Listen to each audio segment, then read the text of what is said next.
Smile, swing, cheetah, statistic, surprise, Smoke weed every day.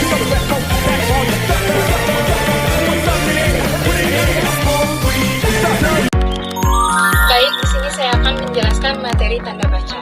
Yang pertama ada tanda titik dua.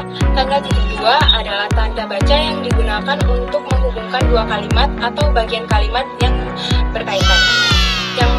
Contoh penggunaan umum tanda titik dua yang pertama mendahului penjelasan atau rincian. Yang kedua mendahului kutipan langsung. Yang ketiga dalam penulisan waktu. Yang keempat dalam naskah drama atau dialog. Yang kelima dalam penulisan rasio atau perbandingan. Yang keenam dalam penulisan daftar atau poin. Dan yang terakhir dalam penulisan subjudul.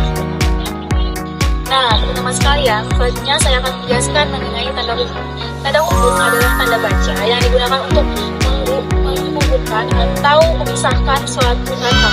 Nah, untuk beberapa fungsi dari tanda hubung ini, yang pertama ada untuk menyambungkan suatu kata yang terpisah oleh pergantian baris. Kemudian yang kedua, tanda hubung ini digunakan untuk menyambungkan kata ataupun tanggal yang biasanya dieja satu persatu. Nah, kemudian yang ketiga itu digunakan untuk merangkai kata ke dengan kata angka dalam sebuah kalimat. Kemudian selanjutnya digunakan untuk menghubungkan kata bahasa Indonesia dengan bahasa asing. Nah, mungkin sekian penjelasan dari saya. See you. Selanjutnya ada tanda besar. Nah, tanda besar itu adalah tanda baca yang berbentuk garis lurus yang digunakan untuk memberikan keterangan tambahan, menegaskan atau mengaitkan kata tertentu dalam kalimat. Nah, untuk jenis penggunaan dan contohnya yang pertama itu mengatasi penyisipan atau penjelasan kata yang bersifat tambahan. Dan yang kedua menegaskan atau mengaitkan kata yakni, yaitu dan adalah. Dan yang ketiga menunjukkan rentang atau hubungan antara dua hal. Dan yang keempat sebagai pengganti tanda koma dalam dialog atau kalimat hubung. Nah, yang terakhir yaitu adalah tanda tanya. Tanda tanya adalah tanda baca yang digunakan untuk mengakhiri kalimat tanya atau menandakan ketidakpastian dalam sebuah pernyataan. Penggunaan tanda tanya dibagikan menjadi beberapa jenis sesuai dengan fungsinya. Yang pertama yaitu tanda tanya dalam kalimat tanya langsung, digunakan untuk mengakhiri kalimat tanya yang ditunjukkan langsung kepada seseorang.